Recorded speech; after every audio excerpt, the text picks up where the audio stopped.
Assalamualaikum warahmatullahi wabarakatuh. Bapak Ibu yang kami hormati, alhamdulillah kita berjumpa kembali dalam kajian subuh Yayasan Pendidikan As-Salam, Jalan Merpati nomor 4 Sampang, Madura. Hari ini Senin 4 Mei 2026. Tema pada pagi hari ini adalah bagaimana menjadi guru yang baik. Bapak Ibu yang saya hormati,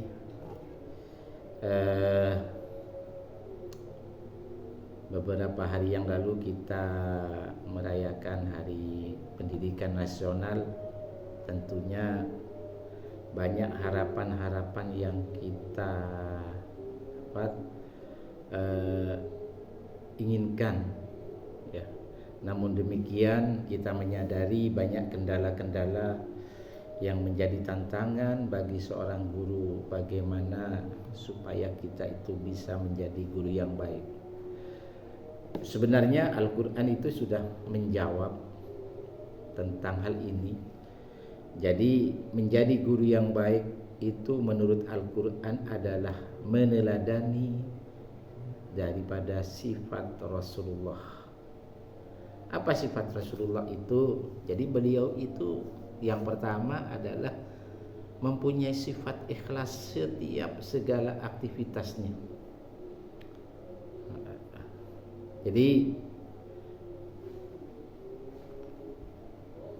beliau tidak pernah patah semangat. Kita ingat di dalam sejarah, kalau tidak salah, beliau itu selama 3 tahun berdakwah hanya 13 orang yang menjadi pengikutnya. Bahkan beliau tidak mendapatkan gaji atau fasilitas seperti sekarang, tidak mendapatkan tunjangan sertifikasi atau tunjangan-tunjangan yang lain. Bahkan tidak sedikit ancaman yang membahayakan jiwa beliau, yang membuat beliau bersedih dan sebagainya. Jadi beliau tetap ikhlas untuk berdakwah, untuk menjadi guru yang baik. Kemudian yang kedua, beliau berakhlak yang mulia. Ini yang perlu menjadi perenungan mendalam. Jadi karena yang kita sampaikan kepada siswa adalah, yang utama adalah mendidik, menghantarkan siswa untuk mengenal Allah, maka mustahil orang-orang itu yang mempunyai akhlak buruk bisa mengantarkan siswanya untuk mengenal Allah. Karena yang dapat merubah siswa itu, apakah siswa itu punya akhlak yang bagus ya, atau tidak, itu Allah. Apakah siswa itu bisa menjadi anak yang pintar atau cerdas, itu hanya Allah. Nah, ini yang perlu dipahami, Bapak. Jadi semuanya itu bukan karena kemampuan kita sebagai seorang guru, tapi bagaimana seorang guru itu mengantarkan jiwanya itu mengenal Allah. Maka syarat pertama yang dipegang oleh guru itu adalah mempunyai qalbu atau kesucian jiwa, yang mana jiwa itu dapat mengenal Allah. Nah, kalau gurunya mempunyai jiwa yang bisa mengenal Allah, maka insya Allah kita lebih mudah mengantarkan anak-anak kita untuk mengenal Allah juga. Kemudian yang berikutnya, guru adalah mempunyai sifat yang sabar.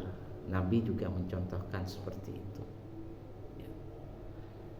Nabi diludahi, dilempari kotoran, ya, dan sebagainya. Bahkan guru-guru zaman dahulu, jadi misalkan kakek saya dulu pensiun tahun 70, kemudian beliau pernah cerita sama saya bahwa gaji saya itu kecil, 1 bulannya hanya mampu dibelikan sepatu kan. Nah, ini kan kecil sekali, hanya diberikan sepatu atau sandal. Nah, tapi bagaimana orang tua dulu tuh? Karena orang tua guru zaman dulu itu hati nuraninya atau kolbunya begitu kuat mengenal Allah, Jadi kekurangan kesejahteraan tidak menjadi penghambat untuk mencetak kader-kader generasi yang dekat dengan Allah. Ya. Kemudian yang berikutnya adalah kasih sayang. Jadi kita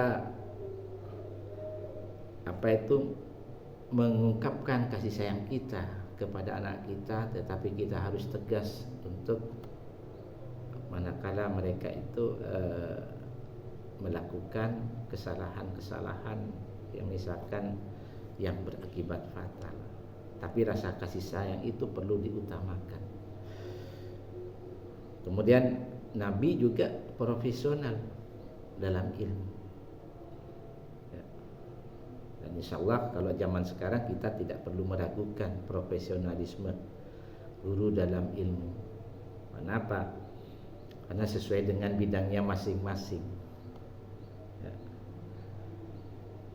Bapak Ibu yang saya hormati, guru ketika mengajar itu harus betul-betul niatnya karena Allah, ya.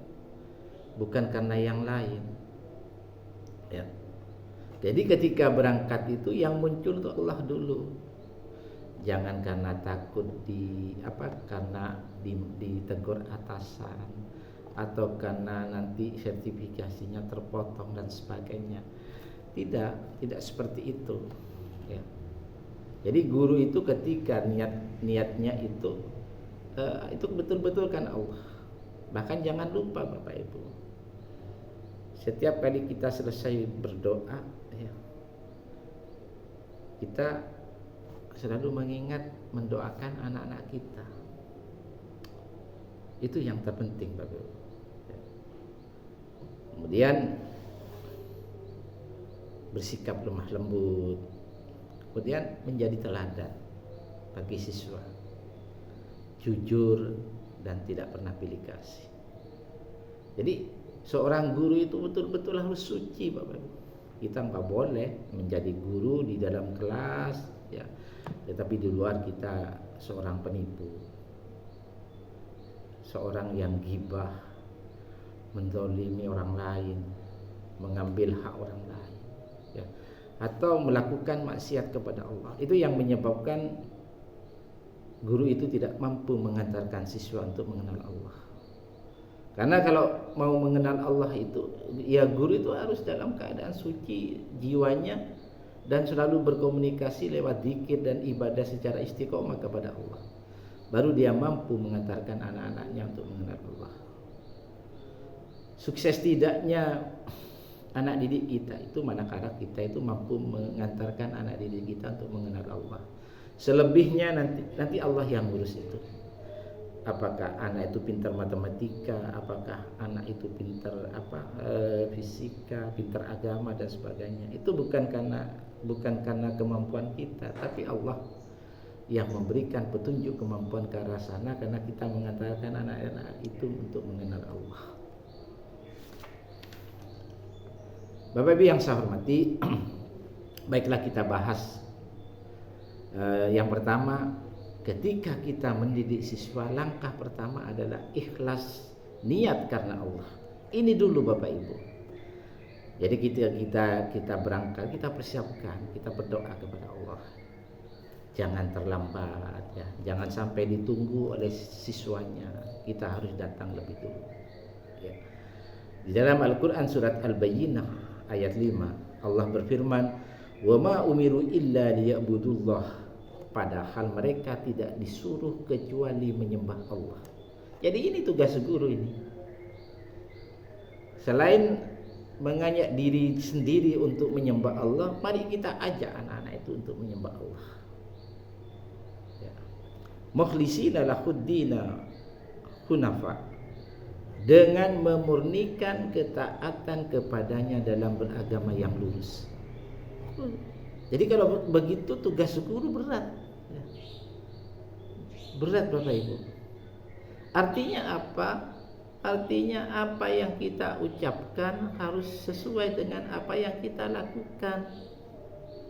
Apa yang kita lakukan itu sasaran menjadi contoh anak-anak kita. Nah, apa yang dicontoh anak-anak kita itu menyebabkan perilakunya itu tembus kepada kalbunya, kepada jiwanya, sehingga mereka mengenal Allah. Ini sebetulnya yang berat Bapak Ibu, menjadi guru itu. Jadi mengajar itu bukan semata-mata untuk materi Bapak Ibu. Kalau sekarang jadi guru, alhamdulillah kesejahteraannya luar biasa Bapak Ibu. Kalau awal-awal saya jadi guru, ya itu kecil gaji saya, ya. Apalagi ayah saya, kakek saya mau beli sepeda ontel saja nggak mampu. Kalau sekarang guru zaman sekarang, insya Allah beli mobil sudah mampu, alhamdulillah. Nah ini yang patut kita syukuri. Kemudian kita mengaplikasikan menjadi guru yang baik. Ya. Jadi sebetulnya menjadi guru itu adalah menyebarkan ilmu semata-mata ridho Allah. Nah ini ridho Allah ini yang penting. Jadi guru itu bukan transfer ilmu saja, tidak Bapak. Nah ridho Allahnya ini sehingga menyebabkan kalbu anak didik kita, jiwa anak didik kita itu menjadi mengenal Allah. Yang kedua, berakhlak mulia. Di dalam surat Al-Qalam ayat 4 Allah berfirman, wa innaka la'ala khuluqin azim, dan sesungguhnya kamu benar-benar berbudi pekerti yang agung, beragama yang agung. Jadi syarat guru yang baik itu ya ini, memiliki budi pekerti. Nggak boleh jadi guru kita mencuri, nggak boleh jadi guru kita korupsi, nggak boleh jadi guru kita itu mendolimi siswa, nggak boleh jadi guru kita itu punya perkataan yang kotor, nggak boleh. Karena itu tidak mampu akan kita kalau seperti itu, anak kita buruk, maka kita tidak akan bisa membawa anak-anak kita itu mengenal Allah. Dan akibatnya tidak akan sukses dalam mengajar. Seringkali kita mendengar pergantian kurikulum ya, dengan metode, strategi dan pendekatan yang begitu luar biasa. Tetapi kalau tidak didasari ya dengan akhlak yang baik, yang mulia dari guru itu sendiri, maka mustahil kurikulum itu akan tercapai Bapak. Jadi Allah memerintahkan agar guru itu mempunyai akhlak yang baik. Maka ketika Aisyah itu ditanya tentang akhlak Nabi, maka Aisyah menjawab, akhlak Rasulullah itu adalah Al-Quran. Jadi mengapa Nabi itu sampai bisa mempengaruhi orang lain, bahkan sampai saat ini beliau itu sudah meninggal tapi masih dikenang, masih dijadikan dasar pondasi ya, baik itu Al-Quran maupun hadis beliau ya, pedoman hidup bagi umat Islam. Ya karena apa? Karena beliau itu akhlaknya Al-Quran. Subhanallah. Mustahil kita meniru Nabi, tapi paling tidak ada usaha untuk ke arah sana. Jadi guru harus seperti itu Bapak Ibu. Jadi guru adalah contoh bagi siswa kita. Harus memiliki integritas ya, jujur, nggak boleh bohong jadi guru. Rendah hati, tawadhu kepada Allah. Santun dalam bertutur kata, juga dalam bertindak. Bapak Ibu yang saya hormati, yang berikutnya adalah kasih sayang dan lemah lembut. Ya. Bapak Ibu yang saya hormati, jadi guru itu harus lemah lembut Bapak, agar lebih mudah mempengaruhi siswanya. Karena keberhasilan siswa itu bukan karena gurunya yang berkualitas, tetapi keberhasilan siswa itu adalah hasil dari rahmat Allah, karena gurunya itu kolbunya atau jiwanya selalu berkomunikasi dengan Allah. Jadi anak-anak yang berubah perilakunya itu sebetulnya karena kasih sayang Allah, disebabkan karena guru itu mengenalkan anak itu kepada Allah. Mari kita lihat di dalam surat Ali Imran ayat 159. Fabima rahmati minallah lintalahum, maka disebabkan rahmat dari Allah ya, kamu berlaku lemah lembut terhadap mereka. Jadi lemah lembut itu menyebabkan kita meraih rahmat Allah, kasih sayang Allah. Dan ketika kasih sayang Allah itu sudah menyentuh kolbunya anak-anak kita, maka Allah akan merubah anak-anak itu menjadi anak-anak yang lebih baik. Jadi dalam ayat tadi Allah menekankan pentingnya lemah lembut sebagai seorang guru, pentingnya memaafkan kalau anak-anak kita punya salah, ya. Ajarlah anak-anak kita bermusyawarah, ajarlah anak-anak kita untuk belajar bertawakal.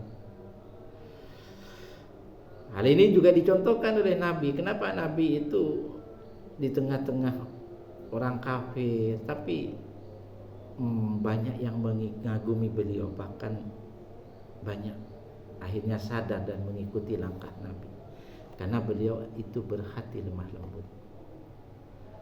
Jadi termasuk kita sebagai seorang guru, maka kita mendidik dengan kasih sayang, kita sabar, karena siswa itu punya karakter dan latar belakang berbeda. Nah, kita harus bisa masuk ke dalamnya, namun intinya awalnya kita itu punya jiwa yang suci, jiwa yang bersih. Kemudian ibadah kita itu harus istiqomah agar kita mampu berkomunikasi dengan Allah, ya, sehingga Allah turunkan lemah lembut kepada guru itu, kepada kita. Nah, ketika kita sudah mempunyai hati lemah lembut, maka dengan mudah kita akan mengajak anak-anak kita mempunyai hati lemah lembut atas seizin Allah. Bapak Ibu yang saya hormati, untuk sementara mudah-mudahan ini menjadi renungan bersama bagaimana menjadi guru yang baik. Nanti kita lanjutkan pertemuan berikutnya. Terima kasih, yang sedikit ini mudah-mudahan memberikan manfaat. Wassalamualaikum warahmatullahi wabarakatuh.